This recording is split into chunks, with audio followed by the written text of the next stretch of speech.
Some journeys take us beyond the edge of life and back again. Real people, real stories. They've crossed the veil and touched the other side, revealing deeper truths about who we are and why we're here. Welcome back, and welcome to The Returned.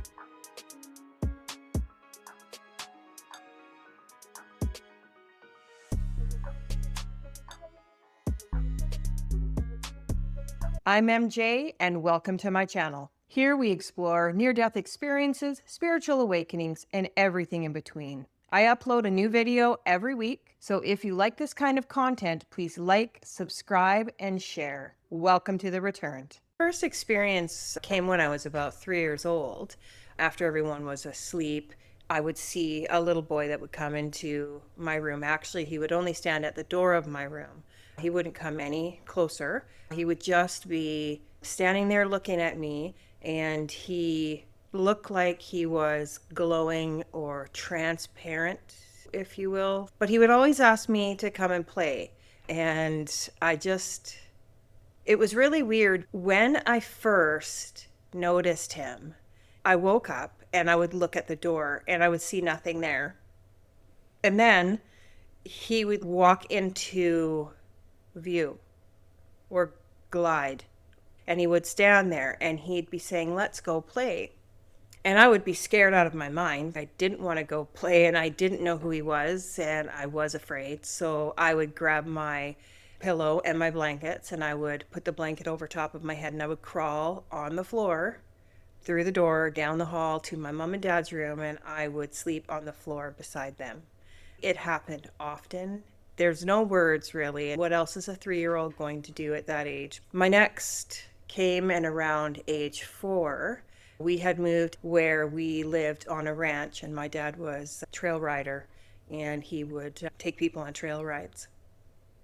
And so we were living in this really big farmhouse, and on this farm, which was actually probably one of the best times of my life. Even at the age 4, I can remember how it felt to live there. But one night I was sleeping in my bed and I got hot. So I woke up in the middle of the night and I took off my nightie. So I took it off, took it up over my head, and I remember throwing it down on my bed. I heard something. I can't explain what I heard, but when I turned to look, there was a orange orb that had just come through my window. And the orb was approximately, about this big around, and it was bright orange. And it glided through the glass of my closed window, and it went over my head to the wall.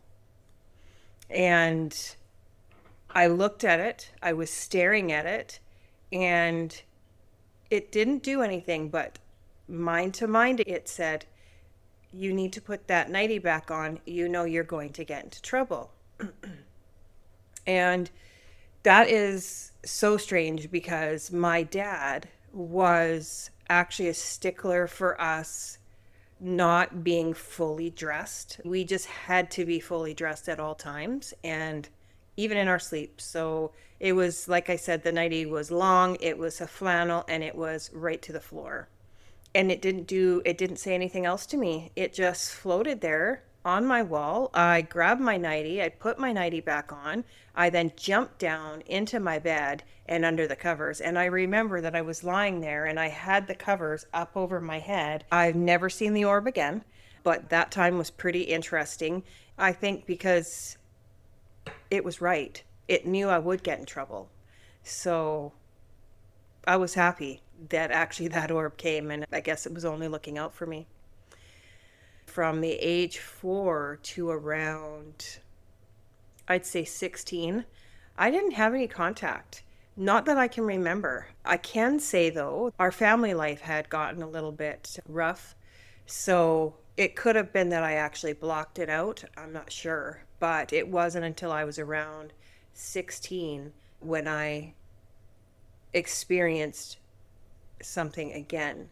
And that's when I had just gotten my driver's license. And I had been at a friend's and we were just chilling and hanging out. And I had to be home by a certain time. It was 11 o'clock I had to be there. So it was dark out. And I got in my car and I was driving down the road. And I was one of them type of people that can fall asleep anywhere, anytime, just fall asleep when I'm tired. Not just out of the blue, but just only when I'm super, super tired, I can fall asleep. I guess I had dozed off at the wheel of my car and I heard someone yell my name, and they yelled it so loud that I woke up and I was like, oh my God. And I swerved the car back over because I had crossed the lane, and I swerved the car back over to my lane. And this voice literally saved my life. I would have went head on with another vehicle. So that was profound, that I couldn't explain who it was. And for days I did wonder, who was that? I don't know. But again, it's one of those things I believe that you're just supposed to remember. Really strong instances in my life, I have actually remembered exactly those spiritual connections, but other things I haven't been able to remember. Those are so pronounced in my life and have been for so long, but other things I can't remember. I was 17. I was sleeping and I had a dream, and just some backstory on that. I hadn't seen my dad in a really long time. He was extremely abusive to my mother, so my mom ended up leaving him when I was younger. So I believe we left him when I was around 8 years old. And I hadn't seen him for a very long time. Around 17 years old, I actually had moved out, and me and my friend thought it'd be a great idea for the summer. So I did. And I was in bed sleeping, and I thought I had woken up, but I thought I had woken up, but it was a dream. I woke up in a dream, but it felt like I woke up. I was actually standing watching my dad, and I was like, what is going on here? Because I was very conscious of what was happening. I watched my dad be stabbed, and I got very upset. I woke up and I came out of the dream, which was very strange because I actually had, as I said before, thought I had woken up. I did, for some reason, turned and I looked at the clock, and the clock said 5:41 a.m. And I found out later that was the exact time that he was pronounced dead, was 5:41 a.m. So that was very profound. I have no words for what experience that was, only that I watched it in a dream. So it's really interesting for me to have gone through that. I did receive a phone call shortly after I woke, and it was my aunt, and I picked up the phone, and I remember her going to say something, and I said, I know, and I'm on my way. So I put the phone down, and that was it. And I headed down to Vancouver where my father had passed. So I went to the funeral, and everything was good. Nothing out of the ordinary. Any regular funeral, tears, this and that, eulogy, everything. And it was a nice gathering until later. I was sleeping. It was a couple days after I was sleeping on my aunt's couch because I had stayed there, and I just thought I'd just lie down and have a nap. And was lying like this, and then I had my head turned to the left. And I know it's hard for people to understand me. Okay, I was sleeping, but I could feel someone watching me. So I then turned my head really sharply to the right, and I seen a pair of legs standing on the other side of the coffee table. And I was like, huh? It really startled me. But the difference is that I noticed and I remembered the legs because the legs were bowed, and I did look, and then I looked up and it was my dad standing there. And I knew right away from his legs, and because he had rickets. So I knew right away those were his legs. And then I glanced up the body and I'd say he was standing there, but he wasn't standing there. I think he was floating there. And I would also say that he was again like a hologram. That's what he was, like a hologram. And a very dim hologram. I felt it very dim. The boy that I seen at 3 was bright. He was a bright glowing, but he was a very dim hologram, but he was standing there, and I felt like he was like looking down at me, a little bit up above and looking like this down on me. He didn't say a word. I didn't hear any auditory. I didn't have any mind to mind contact with him. He was just smiling. When you're 17 and you don't really think about those things, and I freaked out. So I freaked out so bad that I ran and I hid in the bathroom. And let me tell you, I did try to get underneath the bathroom cupboard because I was that afraid. I did not know what was going on because I just knew that he was at that funeral 2 days ago, and now he was standing in front of me. And sometimes I wish now that I hadn't have been so afraid. I wish that I was able to actually calm myself and be able to relish in the moment that I actually was able to have that visitation from my father in his form. What really got me about this is the one time, I probably should have said this earlier, but the one time that I did see my father, I was around 14. And that was the first time in a long time. I had gone down to visit him because he was staying in a halfway house. And my dad, unfortunately, had run-ins with the law and also with drugs, I should say. Everything, drugs, alcohol, everything. But he ended up getting clean for a short time. Anyways, when I came to see him at around 14, he grabbed my hand right away. He led me into my aunt's living room. He sat down beside me and he began to tell me about his near-death experience, which I had no idea what he was talking about really at that age. I was just listening. I just thought, okay, I guess I need to know this. If you knew my dad, our family's full of ministers. So my father was raised 13 kids, 13 brothers and sisters, and our family were all ministers. His mom was, and his dad was, and then our uncles were, and our great uncles were, and it just went on and on. You were not allowed to speak the word in front of him. I don't know the backstory of that, but he just didn't like it. He wasn't that type of man. So for him to sit down with me and then also tell me that he died, that they had pronounced him dead on arrival from a drug overdose. And then he said that he went somewhere and he said it was black. And I said, okay. And he said, I couldn't see anything, but he could hear. He told me that he was given another chance to come back and do it right. He said he seen a picture of me, and he decided that he wanted to change his life and he wanted to come back. And that was interesting because I do remember him trying to contact me many times, but he only lasted 1 year, or maybe not, maybe 2 years actually. I never seen him again after that. But it was interesting because that was another thing in my life that I feel now in my life that I needed to remember.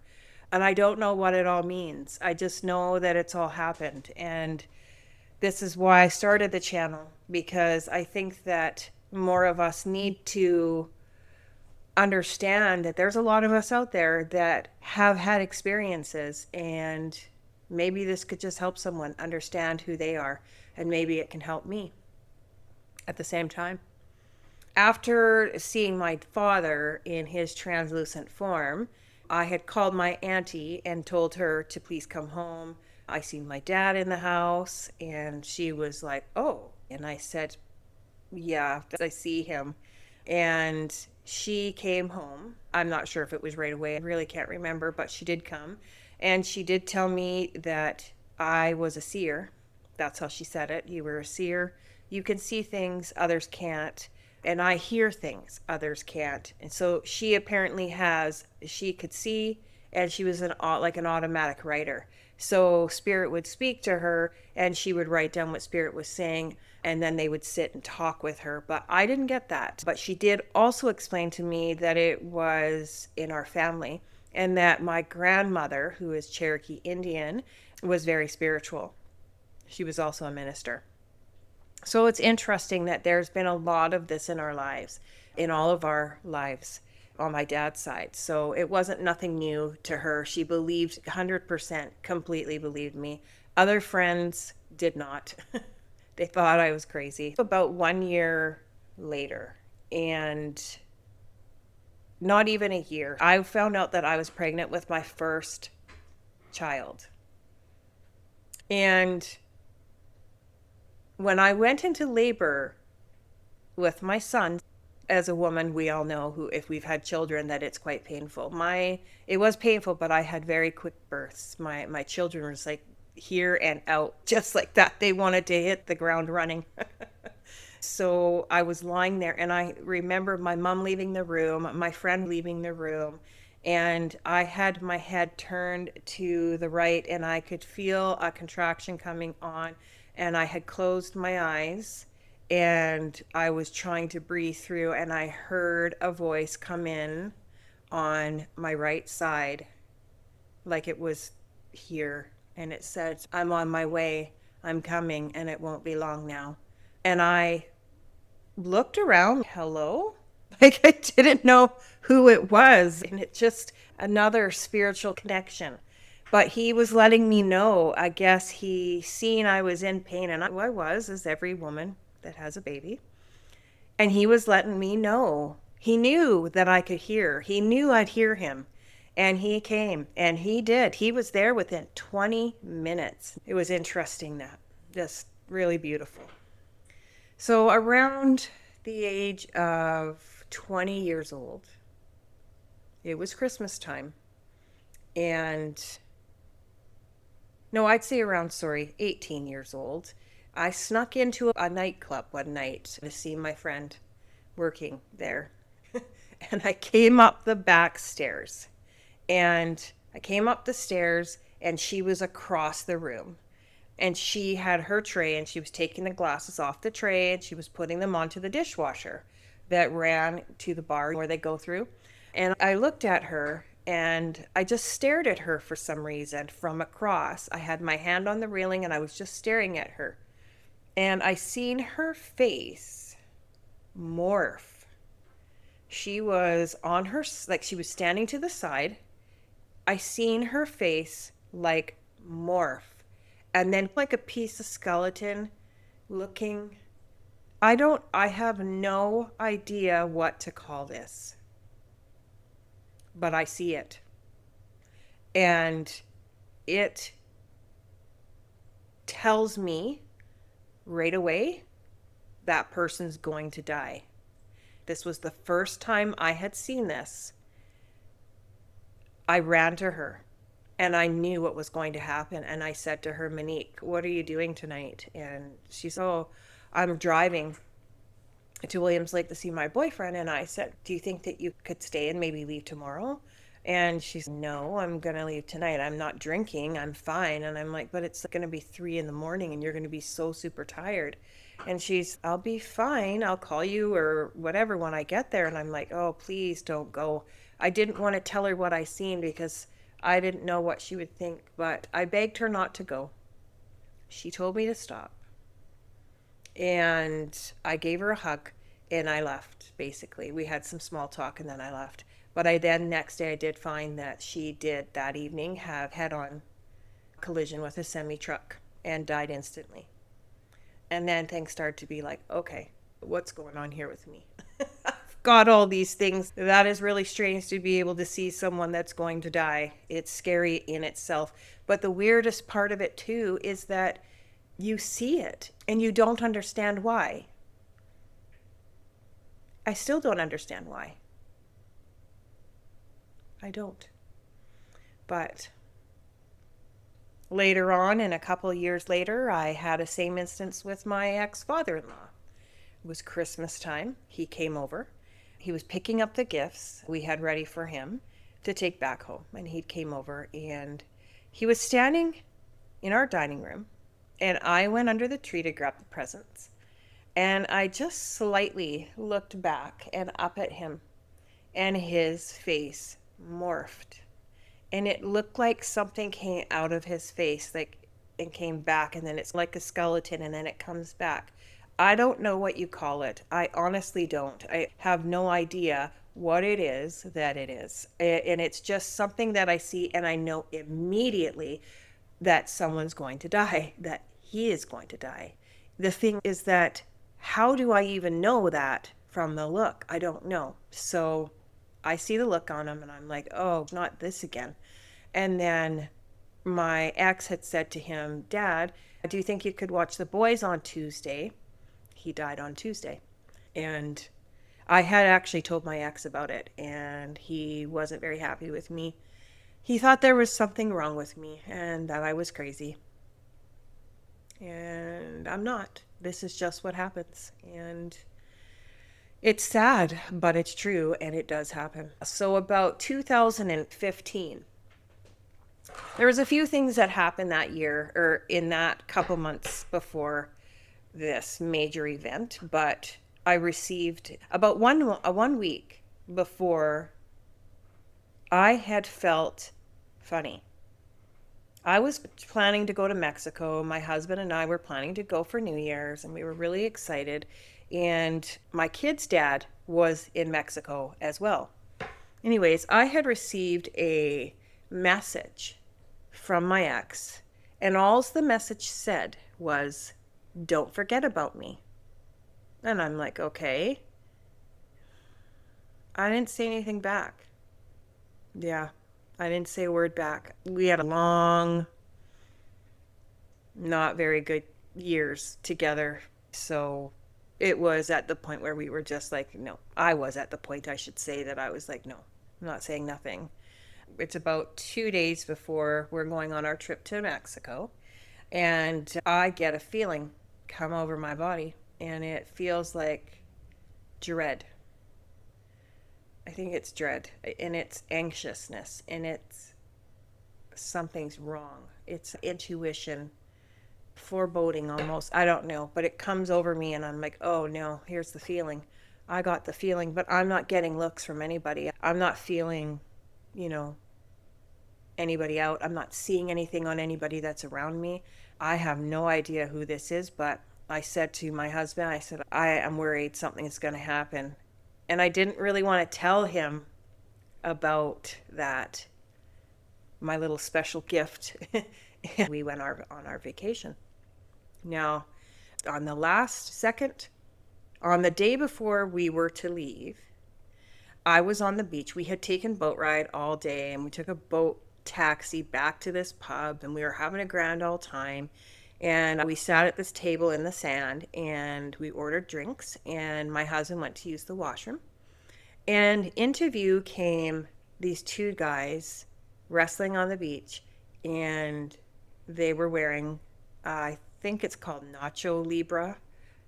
Don't hate me if I'm saying that wrong, but it's some kind of mask, like wrestling Nacho Libre mask or something like that. And the blue one. There was a blue one and then there was a red one. One was wearing red, one was wearing blue. I literally immediate thought was my ex. He absolutely used to love that. He would laugh so hard. He loved those masks. He had some himself and he was like a big kid. For a slight second, I got a major thought about him, which I didn't usually get. Something came over me that it was just like, okay, I feel different. So I was not as happy as I was before I seen them. So we had our drink and then we headed back to the hotel. As soon as I got back to the hotel, my phone started ringing because I was in Wi-Fi now, and it started going off, all the notifications. And I look and it's of my son Trey, and I have two children, two boys, and it said, "Rip Dad." And I'm like, "Rip Dad?" And I'm like, "What the heck?" So I start calling and calling, and that's when they told me that that morning my ex had died. And just clarified the feeling I had before I left. It made me feel a weird about the text message that he sent me, the "don't forget about me" text message. And then it just confirmed seeing those Nacho Libre wrestling guys and the thought I had of him. The whole time, I'll be honest, I felt a chapter of my life had completely closed. It came down on me so hard and it was very stressful. I was in Mexico. My kids were a mess. I was so worried. I just wanted to leave and get back there. I didn't want to stay there. I didn't want to be in Mexico anymore. I needed to get back to my children. And I was so distraught and I just didn't know what to do. We left the next morning, got back, and then I went to my hometown where I then was with my family and my children, and it was very rough. But after all said and done, we funeral and everything like that, I had several visitations from him. After I left my mother's, I stayed at my mother's with my children and came back home. After that, I had several communications with him. He stayed around for quite a long time. The first one that I got was of him and me. I was in the kitchen and I was putting away dishes. And I was standing at the kitchen cupboards and I had go to open them and I'm opening them like this. And I stood there and all of a sudden I heard like a soft footprint come up behind me. And I don't know if it was I heard or I felt, but a soft footprint sound came behind me and my arms were up. And then I felt like a merge of energy into my body. I could feel vibration from my hands, my head, all the way down to my feet. It was the feeling of unconditional love. That's what I felt. It was love. It brought me to tears. I was not making any noise, but tears were running down my face. I've never felt anything like it. I don't know what exactly he did, but what I felt was maybe he merged with my body, his energy, to give me that vibrational feeling because he was so probably in his state so much higher vibration than I was. I'm not sure. I'm only guessing at this point. But what I can tell you is that I felt it and it was unbelievable. After that, I was crying and then it actually went away and I didn't feel it. I went to my bedroom and I was lying on my left side and I was staring and I was bawling. My husband was out. He was at the store. I then got a glimpse, caught my eye, and I looked and it was him in the corner of my room. But it was only his head. And I know it sounds weird, but it was his head. It was like his head was floating. And he also looked like when I met him. And he was smiling at me. He had the biggest smile. And then he disappeared. I went several months of visitations from him. I felt him touch my eyes and stuff like that. I would turn over in the bed. He would zap. It felt like a zap on my eye. And this was like a running thing that he would do. He would do this every time I was falling asleep. And I'm positive that it was him because how does that happen? It feels like someone touched you. Like actually the exact feeling that it is when you have static cling. That's what it felt like. It felt like zap on my eye. So I'd turn over and then it would zap on my other eye, or it would zap up on the first eye through my pillow. How does that even happen? So it was very interesting, the things that he was doing. And then another thing that happened was I worked at a hospital, so I had to drive about 45 minutes to work every day. And on my way back from work, every time, I would be driving, and I'm not kidding, there's nobody there with me, just by myself, and I would feel this on my shoulder or this shoulder, and it would be a tapping and it wouldn't stop. And I'd adjust my rear view to look back, and nobody was there. I couldn't see him at that point. So I just said, stop, I'm driving. And it just got to the point where I would just be talking out loud to him. I just would be, there's so much with him that he just never went away. He was in every single dream for a very long time. I opened up a new business and I had a vision of him at the door in a dream, actually a dream vision with him with his thumb up to me. There was just so many things that he had done. I could stay here all day, but he was with me for a very long time. But I could also remember the time when he left, when it was quiet. There was nobody there anymore. It was so quiet. It got so quiet. It was a very strange quietness. But every so often, I still get him in my dreams. He will not be saying or doing anything. My near-death experience was a little different than the regular near-death experiences that you normally see or hear about. Not that NDEs are supposed to be a certain way, but it just was a little bit different. I didn't get the tunnel of light. I didn't see a life review. I'll go right through from the beginning. So I was at a party for my sister-in-law. It was her birthday. I had a few drinks and that was it. I was sitting on the couch and I got sudden heart rate. It started to beat really fast and I was profusely sweating. I started to get a little bit worried. I told my husband I'm not feeling good, and I went to my other friend that held the birthday party. I said, I'm not feeling well. Can I lie down for a bit? So she took me upstairs. She got me a cold cloth. I was lying on her bed with the cold cloth and it just wasn't stopping. And I just had a feeling that something was not right.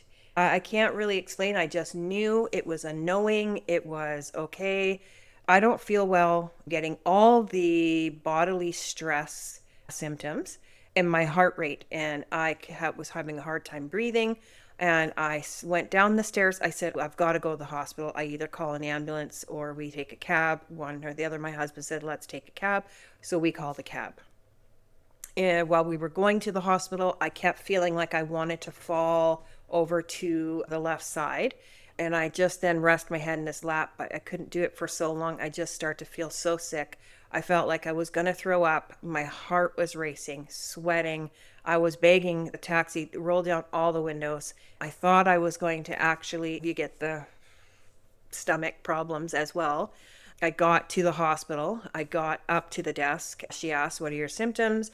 I had explained to her. She started to take my blood work. My heart was off the chart. She then said something to the person behind her. Then out from the doors came a stretcher.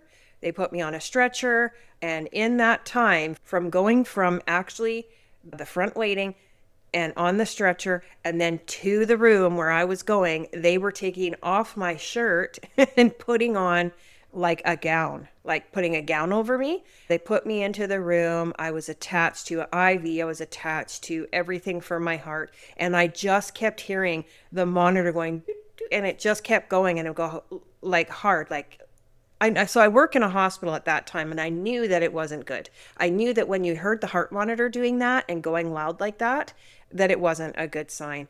And it didn't help that my husband, who had a little bit of a buzz, was there going, oh, that's not good. And then I started to worry even more. And then he would say to them, is her heart supposed to be going that high? And I was just looking at him like, Really? Because I was like freaking out. I literally was so upset. I now was feeling I was going to die. Like literally. They kept telling me that I was okay, that it's just to keep breathing. They were giving me pill after pill. I think they gave me beta blockers, Ativan, and some other pills. They didn't do nothing. The heart rate just kept going. It wouldn't stop. And that's when one of the doctors came to me and said, I should go back. I should backpedal there. Because after they gave me all the medication, I was lying in the bed and my son kept texting me and he says to me, Mom, I feel weird. Are you okay? Because my youngest son also gets these feelings. He also feels when something is going wrong. He literally was like, I'm scared. I've got anxiety. And all I can think about is you. Are you okay? And my son was in his 20s. And I just ended up texting him back, yes, I'm okay. Mom's okay. I'm just at the hospital, blah, blah, blah. Anyways, when I got off doing that, I looked straight forward and it was a team of doctors and nurses all standing around in a half circle. And that freaked me out. I'm like, what are they waiting for? Are they waiting for my heart just to code? Are they waiting for code blue or what? I didn't know what was happening. I felt that they were waiting for me to have a heart attack. Shortly after that, a doctor came over and explained to me what they were going to do and that they had to do a cardioversion, which means that they had to stop my heart to get my heart back into regular heart rhythm, sinus rhythm, I believe. I was a little bit scared of that. I said, I'm going to die. And they said, no, it's okay. We do this all the time and this and that. And I said, okay. And they said, but you need to sign this form because if anything happens to you, basically, we're not liable. And then I said, has anyone died from this? And they said, honestly, yes, but I'm not going to say, you mean you're in the perfect place. You're going to be okay, this and that. And I was bawling. I was scared out of my mind. And I am not even kidding. I don't think I've ever tasted fear like I did. And I just kept thinking in my head, I'm alone, because unfortunately, my poor husband had too many drinks and he was really starting to scare me. So he had been asked to leave. So I was there alone. And then a nurse came out of nowhere. She had long reddish brown curly hair and she sat beside me. She actually wrapped her arm in my arm and held my hand. And she says, I'm here. Don't worry. I'm not going anywhere. I'm going to be right here with you. And I said, I think I'm going to die. I feel like I'm going to die. And she said, you're not going to die. You're okay. I'm right here. I'm not going to let them do anything to you. And I said, okay. And that's when they gave me the first anesthesia.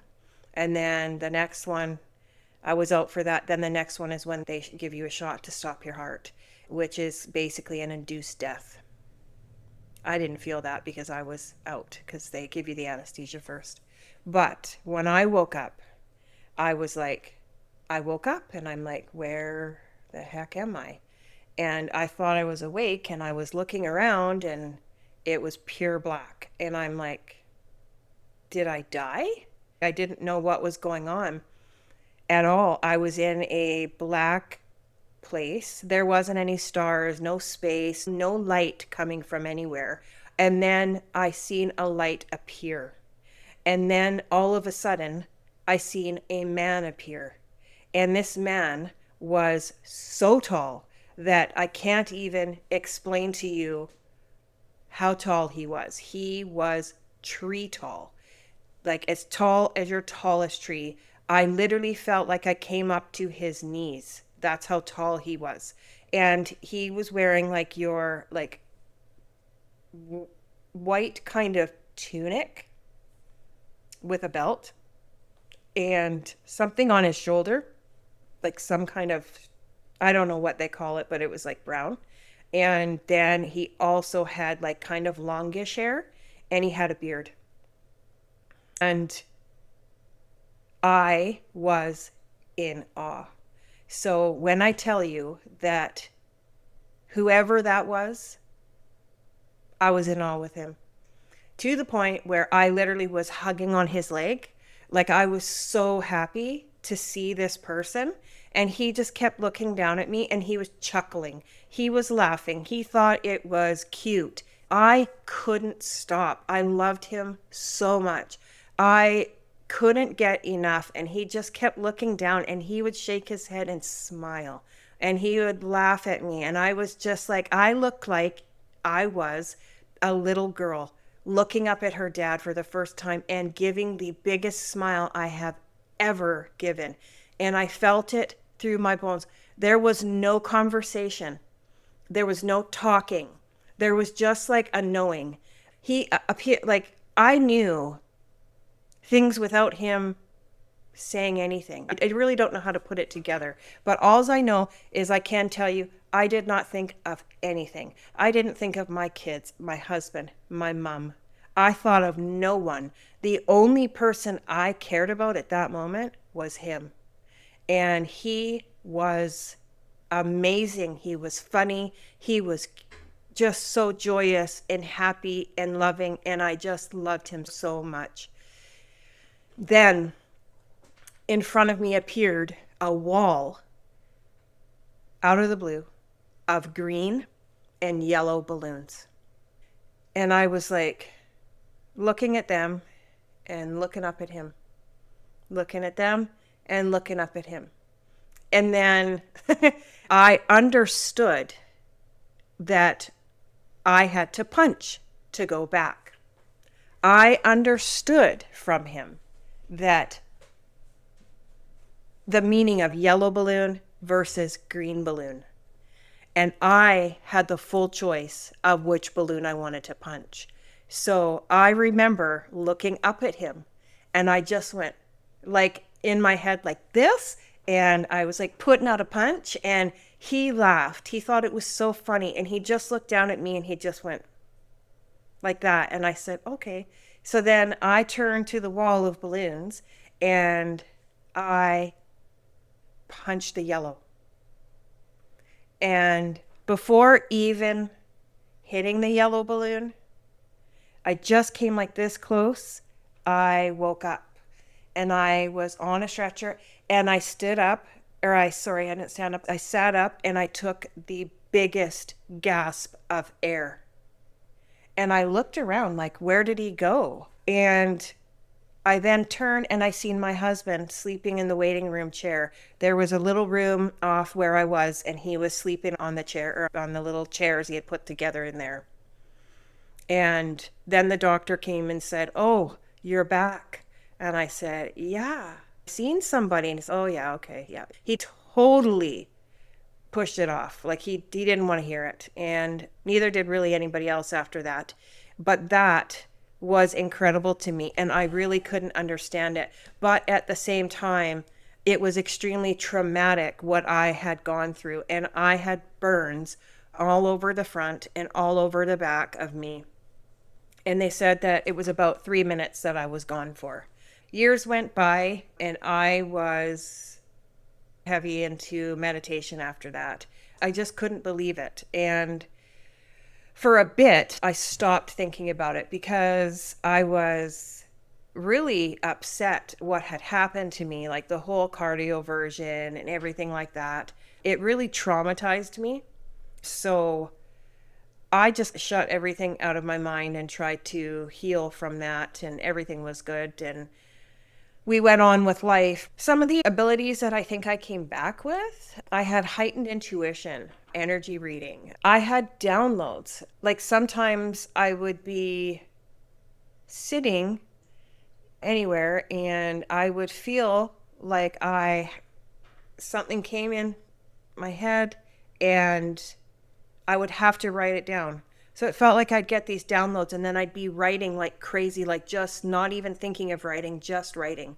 So ideas. It was a lot of creative ideas, like opening up a shop. It came out of the blue, doing all sorts of things. I would get these ideas, these words, these lyrics, poems, everything, and it would just come out of the blue. I've always been a poetry writer, but not as much as I was at this time in my life. There was another time when I would hear my name being yelled. So I would hear my name all the time and no one would be there. I'd hear doorbells ringing. But I must say, the doorbell would ring, that it felt like the doorbell was not on the outside of me, but in the back of me for some reason. And it would ring And very strangely, when it would ring, I'd be in my closet and my closet light would be going crazy. And then I'd hear a doorbell. I would literally go to my phone and go, oh, I wonder who's at the door. I would then pull up my phone and be like, my phone didn't even go off. But for some reason, that's immediately what I thought, because the doorbell, and it kept doing this for some time. It was crazy. It just was unbelievable. I just was running down, answering the door. I was checking the cameras. I was like doing everything, but it wouldn't stop. And then it did. And then another night, I was sitting up, because I wake up usually in the middle of the night. And I was sitting there and I felt a breath go in my ear, a breath on from my right ear, and I heard Godspeed. And it was like Godspeed whispered into my ear. And I could feel the breeze hitting my ear. And I just was like, hello? I looked around and I didn't see anybody. I didn't feel anything. That's all that happened. I don't know what it was, but it's interesting. So needless to say, my whole life has been filled with spiritual contact of some sorts. After the NDE, I just began to meditate more, have a spiritual room, and then all I could do and all I wanted to do was eat, sleep, NDE. Everything spiritual got me. Words, everything. It was quite an experience. And then another thing, you don't really know what it's for. What am I supposed to be doing with these gifts? What am I supposed to be doing? I do believe that everybody has gifts. It's just those who choose to use them or tune into them. However, mine are there, and I'm just not sure what I'm supposed to be doing with them. So here we are starting a YouTube channel so that we can share all this information with others, because I'm sure there's a lot of you out there that have the same thing as I. So it's now 2025 and it's February, and it's a couple days before Valentine's Day.